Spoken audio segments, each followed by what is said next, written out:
Halo, kembali lagi bersama saya dan Bung Rocky Gerung. Bung Rocky, ini menarik ini. Karena Prabowo seperti kita bahas kemarin juga dia menyatakan udah ingin merangkul semua kalangan. Itu pidatonya kan begitu ya di di Senayan ya yang menyatakan dia ingin Istora bukan, sorry kok Senayan lagi di Istora. Ya Istora kawasan Senayan juga sih saya kira ya. Kalau Iya, Senayan iya. kalau menyebut Senayan aja biasanya DPR, tapi ini Istora Senayan ya, gitu kan ingin merangkul semua kalangan dan Gibran juga ingin sowan katanya ke kubu 01 dan 003 dan kemudian mereka tanya-tanya, loh ini statusnya sebagai apa sowan. Jadi ini sebenarnya mereka merasa sudah menang gitu. Memang banyak orang juga terkejut, kok cepat ya dalam hitungan beberapa jam kemudian mereka sudah bisa membuat semacam deklarasi kemenangan di Istora Senayan begitu. Kan dan ribuan orang berkumpul. Apakah ini memang sudah disiapkan jauh sebelum pemilu itu sendiri berlangsung gitu, Bung Rocky? Coba kita lihat ekses dari pemilu kemarin yang mungkin Anies atau Ganjar menganggap oke, kami kalah secara elektoral tetapi menang secara moral. Kan diam-diam psikologi itu diedarkan tuh. Ya, ya. Dan itu yang nggak bisa dibaca oleh Gibran. Mestinya Gibran mengerti bahwa kemenangan elektoral itu betul itu di quick count dengan statistik teknologi statistik terlihat.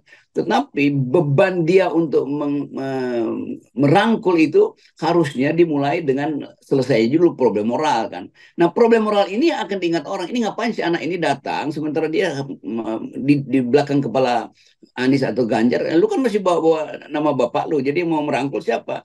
Oh saya yang mau merangkul, iya tapi Anda dapat mandat melalui apa? Melalui Mahkamah Konstitusi yang kacau itu. Jadi Ya. tetap publik menilai itu. Bukan kita yang mau nilai, tapi kita lihat kenapa ditolak Anies, kenapa ditolak Ganjar. Kan dasarnya karena etik itu. Hmm. Lagi-lagi itu. Lain kalau nggak ada etik, bahkan mungkin Ganjar dan Anies akan datang ke Prabowo. Ya Ya. selamat Hmm. ya.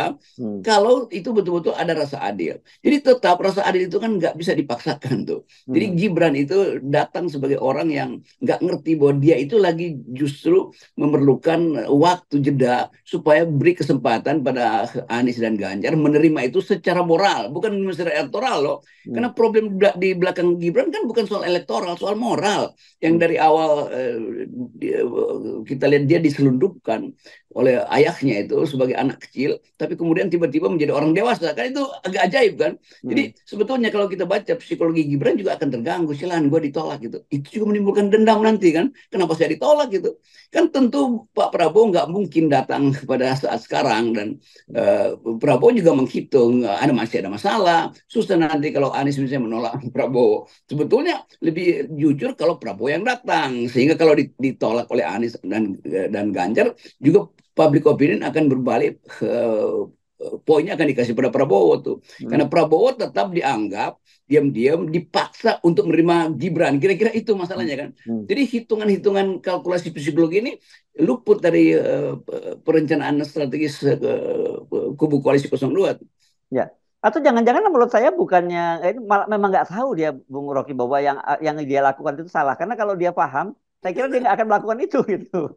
Ya, saya juga berpikir begitu, ngapain Gibran yang pergi? Kan Gibran bilang nanti Pak Prabowo akan datang, jadi saya cuma bawa undangan, maksudnya izin untuk bertemu dengan presiden saya. Ini ngapain Gibran? Gibran itu kan wakil presiden yang tadi masalah moralnya tinggi, juga sekaligus dianggap ini secara etis apa sih menemui ketika wakil presiden mau menemui itu penanda bahwa Jokowi ingin yang diingat orang adalah Gibran, bukan Prabowo kan. Ini kan juga hak Prabowo untuk merangkul, bukan Gibran. Dalam konstitusi Gibran hanya boleh merangkul kalau rangkulan Pak Prabowo tidak cukup, kira-kira begitu. Hmm. Ya, ya, ya. Sebagai wakil presiden, sebagai ban serap itu.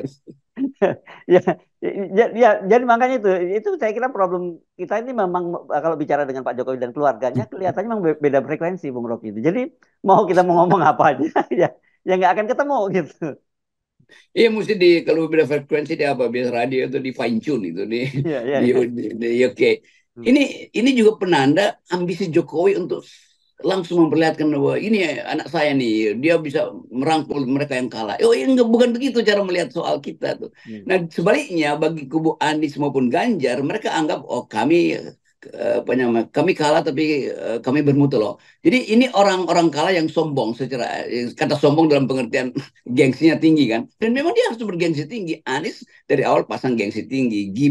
Ganjar juga dari awal memperlihatkan gejala itu, menganggap bahwa ada problem dengan etika karena Ibu Megawati terus menerangkan soal etika, maka timbul semacam ya saya sebut saya nggak mau sebut arogansi atau keangkuhan, ya gengsi aja, gengsi bahwa oke, kami kalah tetapi kami menang secara moral. Nah, orang yang berkunjung mesti juga orang yang menang secara moral. Gibran tidak dianggap dalam kualifikasi itu. Kira-kira begitu sinopsis psikologi dari Anies. Anies kan merasa, iya nggak apa-apa, gue kalah, tapi legitimasi ada di gue ya, legalitas ada pada Gibran. Ganjar juga pasti akan ikut-ikutan dengan cara yang sama, walaupun kelihatannya Ganjar tidak cukup kuat untuk memformulasi problem bahwa dia menang secara etis walaupun kalah secara teknis, kan itu Ya, ya. intinya. Dan ini kan pada level Anies dan Ganjar. Dan saya kira perasaan semacam itu banyak terjadi pada masyarakat kita ya, Bung Rocky ya.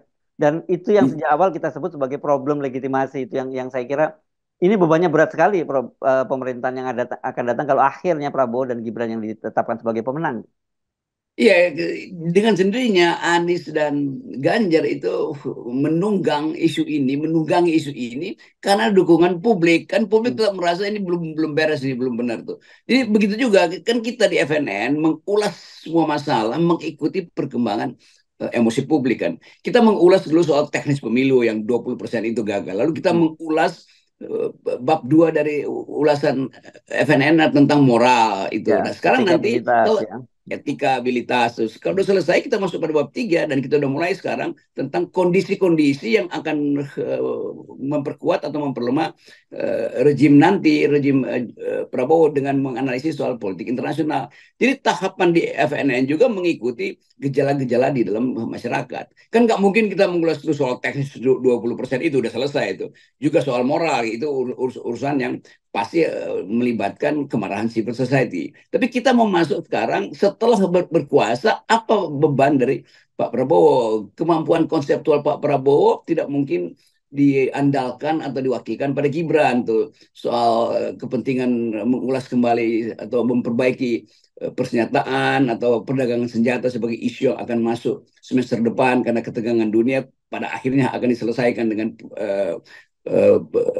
pertandingan senjata, kan itu hal yang udah biasa kita lihat dalam sejarah kan, di dalam siklus besar bahwa nggak mungkin ketegangan ini tidak diselesaikan lewat senjata, itu harus lewat itu, walaupun Indonesia tetap menginginkan keadilan. Prabowo pasti disibukkan dengan isu itu, demikian juga soal lingkungan atau syarat-syarat perdagangan yang kadang-kala dijadwalkan oleh arbitrase untuk menghukum Indonesia. Kan semua kerumitan itu ada di kepala Prabowo sekarang. Nah, Prabowo menginginkan kerumitan itu selesai di atas meja setelah kabinet mulai bekerja. Pada saat yang sama masih ada tukar tambah di antara koalisi ini karena Gerindra tidak dapat coattail effect dari Prabowo kan. Itu Ya. dasarnya. Nah, tiba-tiba Gibran mau merangkul. Loh, ini bagaimana caranya?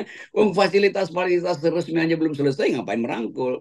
Jadi kelihatannya itu. Nah, publik menganggap bahwa ini nggak tahu diri apa. Belum selesai juga udah mau merangkul, belum selesai masalah dia dengan MK, dengan segala macam. Jadi sekali lagi, karena orang sering anggap bahwa kok FN terus-menerus menghajar. Bukan, kami bukan menghajar. Kami mengikuti perkembangan politik berdasarkan isu, lalu kami analisis gitu. Itu aja tuh. Ya, tapi Bung Loki kalau cuman dasarnya bahwa oh kenapa mesti merangkul karena ini kan perhitungan belum selesai, KPU juga belum menetapkan pemenang, itu kan tinggal soal waktu saja Bung Rocky. Tetapi kalau soal etika, soal moral, proses dia masuk sebagai calon wakil presiden ini akan menetap sepanjang hidupnya, sama atau meminjam istilahnya Pak Mahfud MD yang kita pernah bahas juga bahwa itu akan dicibir seumur hidupnya sebagai anak haram konstitusi. Ya itu akan jadi judul dark vote. Dark vote ini bukan dark vote. Dirty food ya. Dirty vote ini akan dianggap sebagai biografi dari Jokowi dan keluarga kan. Mhm. Nah, sebetulnya itu yang mesti dibaca oleh Gibran dengan baik itu. Dia mesti berupaya untuk menerangkan, mengikis pelan-pelan kata dirty itu menjadi lebih beradab lah. Tapi itu nggak mungkin. Jadi masyarakat menganggap ini ngapain si dirty ini mau datang pada si clean. Kira-kira begitu kan. Ini Mhm. jadi semacam bawang merah dan bawang putih dalam dongeng tradisional kita untuk Ya, mencari dukungan atau ya. apa namanya film gorong-gorong itu, Beauty and the Beast gitu, Oh kira-kira ya, ya, begitu kan. ya, ya, Tapi ya. sebetulnya ini problem yang berbahaya kalau Gibran nggak ngerti bahwa dia itu sedang disorot secara etik. Itu intinya kan. Dan itu akan berlanjut panjang. Jadi Gibran mestinya kalau kita kasih semacam nasihat yang agak bijak, ya perbaiki dulu itu, walaupun memang susah untuk Gimana? memastikan bahwa itu akan Gimana mau hilang perbaiki? dari opini publik. Hmm. Jadi kadang kala kita mau memberi nasihat pun kita tahu ya nggak mungkin berlangsung, kecuali ingatan publik tentang dirty hand ini atau dirty vote ini hilang sama sekali melalui uh, lawan film yang lain yang mungkin harus diproduksi oleh Pak Jokowi untuk balancing the dirty hand atau dirty vote ini. Bahkan saya membayangkan orang menunggu seri kedua dari Dirty Vote, yaitu Dirty Hand. Hmm. Dan seri ketiganya itu Dirty Mind. Nah, Dirty Mind itu pikiran kotornya datang dari mana? Ya dari sejak MK itu. Siapa sutradara dari Dirty Mind? Ya bapaknya sendiri kan itu soalnya. Ini kan saya kira ya meskipun nanti yang kita bahas tadi pagi soal Amerika ya, soal bagaimana Amerika belum mengakui itu nanti pada waktunya pasti juga akan selesai juga. Tapi tentu tidak Ya, mudah itu untuk menyelesaikan itu. Ada proses-proses diplomatik yang cukup panjang dan itu saya kira pekerjaan rumah pertama nanti kalau mereka jadi terpilih resmi ditetapkan sebagai presiden gitu. Nah, sementara di dalam negeri kalau dulu yang kita hadapi pembelahan itu kan mesti ngomong secara jujur bahwa ini kelompok kanan lah gitu yang dulu menjadi lawan paling tangguh, lawan keras dari pemerintah. Tapi kalau sekarang nih elemennya udah campur aduk, Bung Rocky, termasuk dari orang-orang yang tadinya dukung Pak Jokowi, kelompok kiri, kelompok akademisi, dan apalagi juga kelompok-kelompok kanan itu pasti akan terus berlanjut. ya itu yang orang anggap ya ini susah untuk selesai, berat karena ya dulu mungkin ya PKS yang menginginkan cara berpikir yang agamis, tapi ini bahkan bayangkan misalnya problem-problem ini akhirnya dibicarakan di semua forum agama, di semua LSM, di semua mantan Jokowi kan, itu penanda bahwa kekalutan ini terjadi dari awal sebetulnya, dan orang sakit hati bukan karena Jokowi dianggap sekuler, tapi Jokowi dianggap tidak etis, itu aja dasarnya. Ya, Dan ya, terhadap etika itu orang dari macam-macam golongan, agama, ras, segala macam sentimen itu bersatu. Menganggap ini nggak layak ada ya, seseorang yang diselundupkan. Jadi sekali lagi kita mau ingatkan aja bahwa beban ini masih panjang. Dan beban ini pasti akan jadi beban Pak Prabowo. Nah kita mengulas ini supaya lebih cepat beban ini dikenali Prabowo, lebih cepat dia lakukan semacam balancing. Dan balancing itu mestinya datang dari semacam ya bukan menyerah terhadap tuntutan etis, tapi upaya untuk mengingatkan kembali bahwa bangsa ini nggak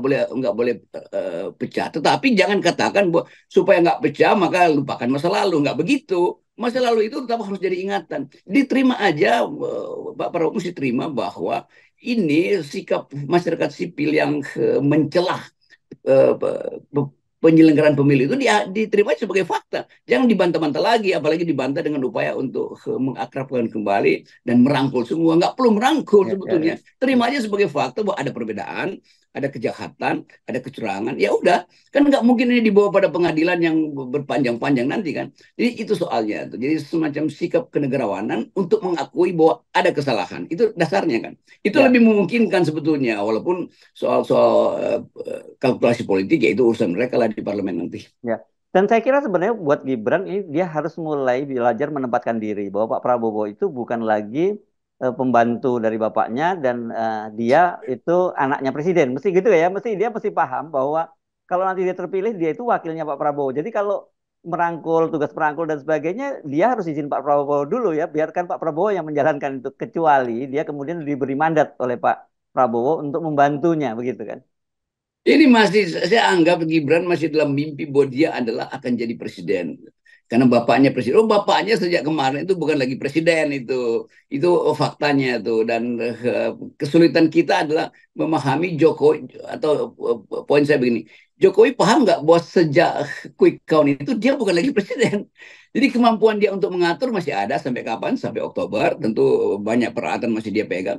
Tetapi pihak-pihak yang dia peralat hari ini juga merasa ngapain kita diperalat terus sampai Oktober oleh orang yang udah lemdak. Kan itu yang akan terjadi tuh.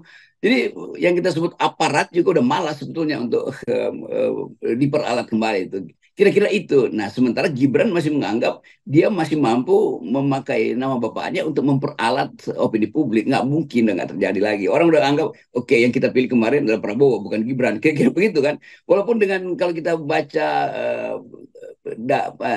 riset-riset yang mulai diawali, orang kenapa nusuk 02? Ya karena kesempatan untuk melihat seseorang tampil sebagai pemimpin dunia ada. Pada siapa? Pada Gibran, bukan pada Prabowo.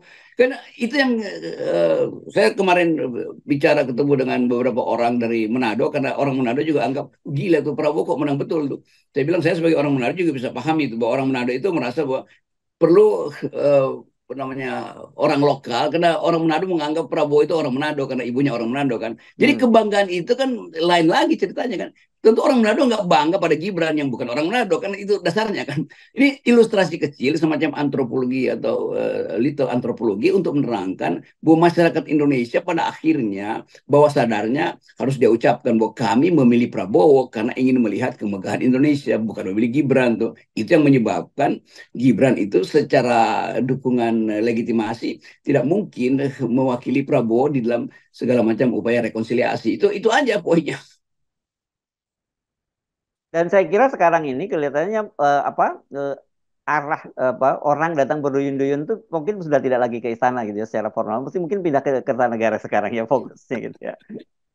Itu masalahnya, dan orang akan ya Gibran duduk di sebelah mana pada Prabowo, ya nggak akan ada orang bilang Mas Gibran udah hilang, kan itu yang kita duga dari awal. Begitu terjadi perubahan aura itu, Prabowo merasa dia udah presiden dan Gibran bukan lagi pendamping dia, Gibran adalah peralatan dia aja sebetulnya kan. Itu dasarnya tuh, itu Ya, psikologi yang pasti terjadi itu dalam dalam semua kesempatan di mana power sharing terjadi. Setelah di share powernya, terlihat bahwa power buat Gibran itu ya 0,0 sekian persen. ya, Bahkan mungkin Erlangga akan anggap ya udah Anda wakil presiden, saya tetap ketua Golkar tuh. Anda nggak punya kapasitas apa-apa lagi kan. Kan begitu yang ya, terjadi kan. Dan ya. itu hal yang biasa. Demikian juga elit Gerindra menganggap ya udah lu memang wakil presiden dari ketua partai gue, tapi gue ini mendirikan Gerindra. Ini psikologi yang pasti terjadi itu. Ya. Yang nggak pernah dibayangkan oleh Gibran junto bapaknya. Ya, oke, kita nolkan semua kecurangan, kita nolkan semua amoral politik Ya, ya. sekali lagi, ini cuma analisa. Jangan ada yang baper ya. Oke, terima kasih. Iya.